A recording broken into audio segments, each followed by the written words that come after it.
Now, in this video, guys, I wanted to talk about something very interesting, right? We're going to be talking about the founders of Capitec, right? Let's follow the history of Capitec. There is a very interesting story about Capitec, the people who founded Capitec, how it was founded, how it was acquired, where is it coming from, who are the people involved behind Capitec, when was it started. I found an article from Business Tech.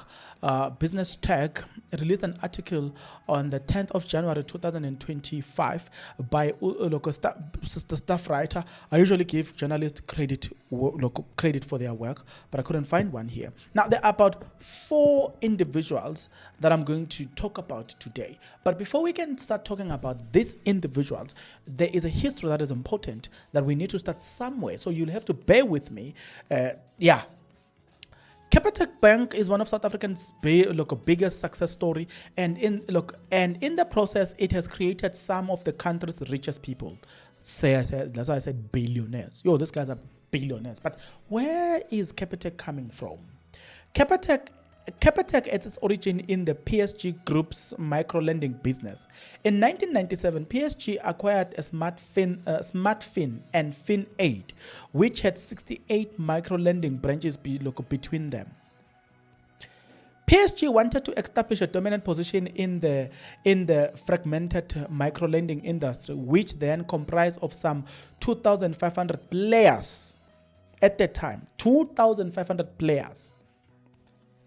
Following management changes at PSG in 2000, the microlending business was spun out as a subsidiary of PSG banking business. Capitec was established in March 2001, and from the onset, it was headquartered in Stellenbosch. The bank faced significant challenges in the early days, including strict regulation, big capital requirement, and the dominance of large retail banks. The banking from PSG, which provided Capitec with its significant amount of equity capital, helped it to overcome those challenges. In 2003, the bank was unbundled out of PSG, leading to a wider shareholding structure for Capitec. It was initially focused on growing its micro-lending business and gained 27% microloans handed out by the banks. I think here you will understand.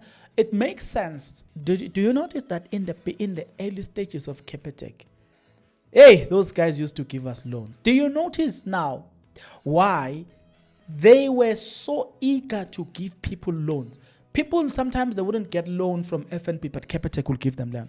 Do you notice now why? Now it makes sense as you go through the history of this bank. It started to focus on transaction banking services. In 2003, Capitec launched its Global One Savings account. It invested large amount in technology, disrupted the local banking sector by offering longer banking hours and more accessible branches.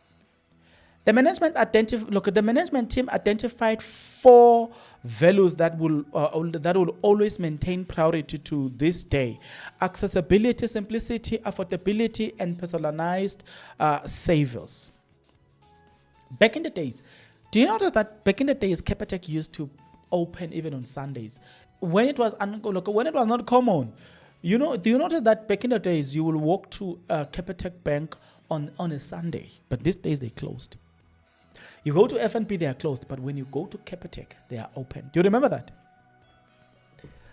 Capitec says our focus has always been on our clients, and we wanted to make sure that people could access their banking when they needed to. Capitec CEO Gary Ferry said. It shows strong growth. By 31st of August 2005. It had already 1,771 employees, of whom only 300 were back office workers.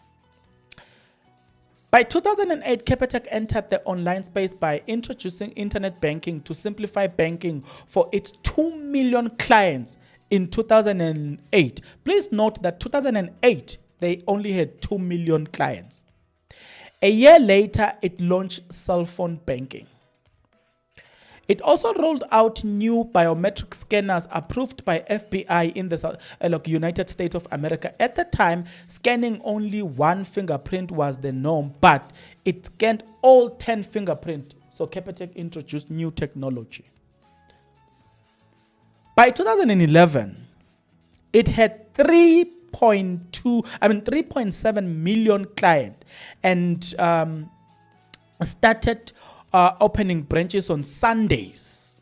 3 years later, Capitec banking app was launched. So we moved from 2 million by 2008. When you go down and you check 2011, they are on 3.7 million. So notice that 2011, they are on 3.7 million.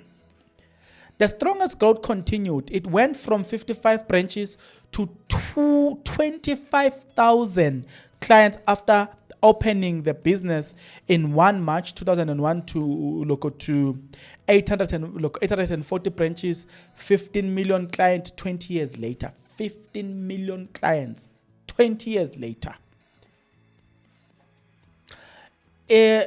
Look, in its latest financial result, Capitec revealed that it has growth its active client base to 23.2 million, with 12.4 million banking app clients. The company is also entering local business banking. In November 2019, it acquired Mercantile Bank and started offering services to South African businesses. Capitec's success seen its share price growth. It was listed on the South African Stock Exchange (JSE) on 18 February 2002. This astonishing share price growth had created tremendous wealth for its founders and chief executive. Now we are getting to something. We are getting somewhere where it's nicer for other people.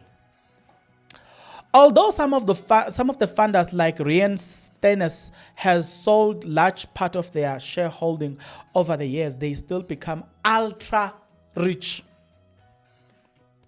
Here is a look at few. Okay, let's start at number one. Number one, we've got Michel Leroux at Capitec. We're talking about his wealth at Capitec. He's valued at 41.3 billion.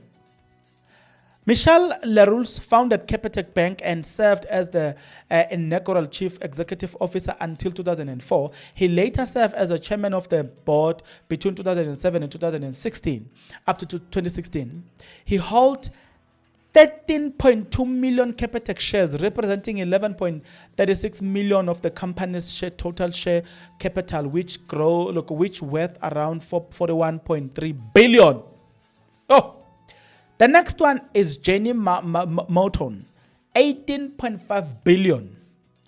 Jenny Morton Family Trust and its subsidies worth 5.9 million Capitec shares, which equate to 5.1% of the company. It's worth 18.5 billion.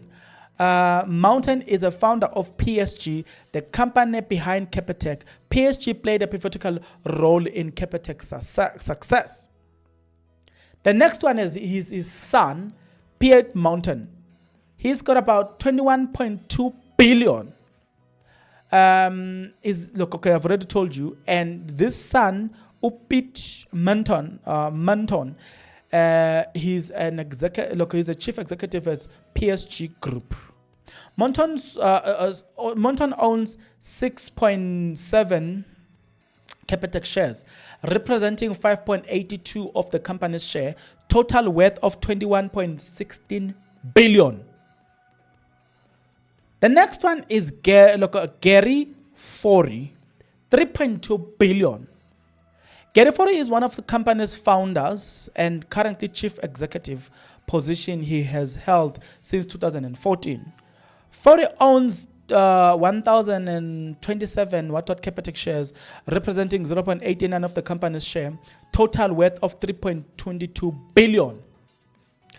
Then is it the second last? Yes, the second last is Hank Loren, 1.6 billion. Hank Loren served as the head of Capitec acquisition department when it was founded, and then transitioned to operations manager. He holds 495.158 Capitec shares, representing a 0.43% of company share capital, worth 1.55 billion. The last one is Ryan Stetson, unknown in terms of billions. So I'm not going to go deeper into that.